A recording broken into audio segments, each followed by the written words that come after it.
friends, welcome to Madras Samayal. இன்னைக்கு நம்ம மெட்ராஸ் சமையல்ல சூப்பரான வாழைக்காய் கூட்டு எப்படி பண்றதுன்னு பார்க்கலாம். இது வந்து நம்ம எப்பவும் பண்ற மாதிரி இல்லாம நம்ம வந்து வறுத்தரைக்கிறதுனால டேஸ்ட் வந்து இன்னும் ரொம்ப சூப்பரா இருக்கும். இது பண்றதுக்கு ஃபர்ஸ்ட் வந்து நம்ம வாழைக்காவை ரெடி பண்ணனும். அதுக்கு நான் இன்னைக்கு வந்து 2 வாழைக்காய் எடுத்துர்க்கேன். இதோட மேலயும் கீழயும் லைட்டா கட் பண்ணிட்டு தோலை வந்து நம்ம லைட்டா எடுக்கணும். ஃபுல்லா எடுத்துற வேண்டாம். லைட்டா அந்த தோல் வந்து இருக்கணும். ஆனா நம்ம எடுத்துறணும். வெளிய இருக்கிற அந்த ஹார்டானதை வந்து நம்ம எடுத்துறணும். இந்த மாதிரி நம்ம எடுத்ததுக்கு அப்புறமா இத வந்து நம்ம கட் பண்ணி வச்சிரலாம். ரொம்ப சின்ன சின்னதா நம்ம கட் பண்ண கூடாது. கொஞ்சம் இந்த சைஸ் வந்து கரெக்ட்டா இருக்கும்.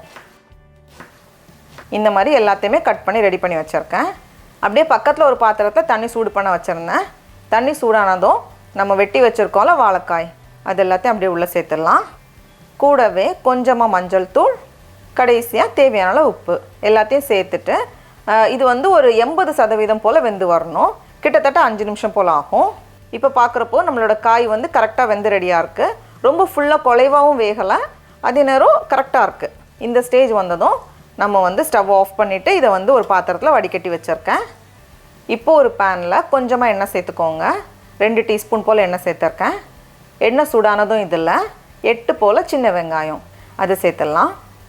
கூடவே 2 பல் பூண்டு சேர்த்துட்டு இந்த வெங்காயம் வந்து 1 நிமிஷம் போல் வதங்கட்டும். இப்போ வெங்காயம் இந்த மாதிரி வதங்கினதும் இதில் 1/2 கப் துருவின தேங்காய் வச்சுருக்கேன். கூடவே 1/2 டீஸ்பூன் சீரகம் சேர்த்துட்டு கொஞ்சம் மிதமான தீயில வச்சுட்டு தேங்காய் வந்து நல்ல ஒரு பொன்னிறமாக வர்றது வரைக்கும் நம்ம வந்து வறுக்கணும்.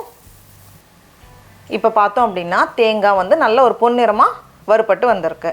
இந்த ஸ்டேஜில் காரத்துக்கேற்ப மிளகாய்த்தூள் நான் வந்து 3/4 டீஸ்பூன் மிளகாய்த்தூள் சேர்த்துருக்கேன். 1/2லேருந்து 3/4 டீஸ்பூன் நம்ம சேர்த்துக்கலாம். சேர்த்துட்டு இன்னும் ஒரு 1 நிமிஷம் போல் இருக்கட்டும், கரிஞ்சிடக்கூடாது. இப்போ இந்த ஸ்டேஜில் நம்ம ஸ்டவ் ஆஃப் பண்ணிவிட்டு இதை வந்து ஒரு மிக்ஸி ஜாரில் மாற்றிட்டு இது ஆறுனதுக்கப்புறமா பல்ஸ் மோடில் இந்த மாதிரி அரைச்சி எடுத்துகிட்டு வந்திருக்கேன். மசாலா ரெடியாக இருக்குது.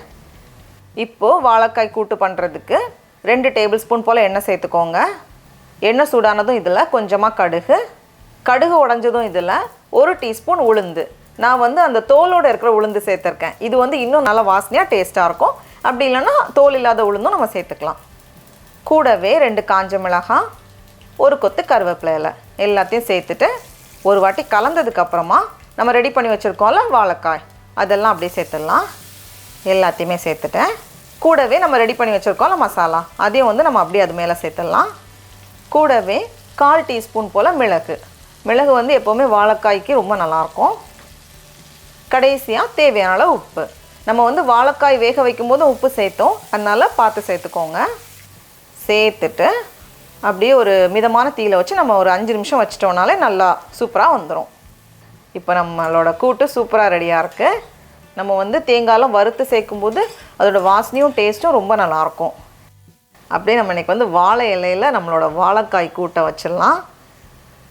2 அப்பளம், கொஞ்சமாக ஊறுகாய், அப்புறமா நான் இன்றைக்கி வந்து வீட்டில் குலாப் ஜாமுன் பண்ணேன். அது கடைசியாக சுட சுட சோறு, நமக்கு என்ன குழம்பு வேணுமோ அது. நான் எனக்கு வந்து பருப்பு குழம்பு பண்ணியிருக்கேன், அதனால் கூடவே கொஞ்சம் நெய் அப்படியே சேர்த்துட்டு நம்ம பரிமாறும்போது ரொம்ப ரொம்ப சூப்பராக இருக்கும். டடா, நம்மளோட சூப்பரான வாழைக்காய் கூட்டு அப்புறமா எல்லாம் ரெடியாக இருக்குது. இப்போ நம்ம டேஸ்ட் பண்ணி பார்க்கலாமா? இது வந்து குழந்தைங்களுக்கு லஞ்ச் பாக்ஸில் வைங்க, அவ்வளோ விரும்பி சாப்பிடுவாங்க. எல்லா வெரைட்டி ரைஸ் எல்லாத்துக்கூடயுமே நல்லாயிருக்கும். ரொம்ப ரொம்ப நல்லாயிருக்கு. நீங்களும் கண்டிப்பாக இந்த ரெசிபியை வீட்டில் செஞ்சு பாருங்கள். உங்களுக்கு இந்த வீடியோ பிடிச்சிருந்துச்சுன்னா மெட்ராஸ் சமையலுக்கு சப்ஸ்கிரைப் பண்ணுங்கள். நாவின் சுவை அரும்புகள் மலரட்டும்.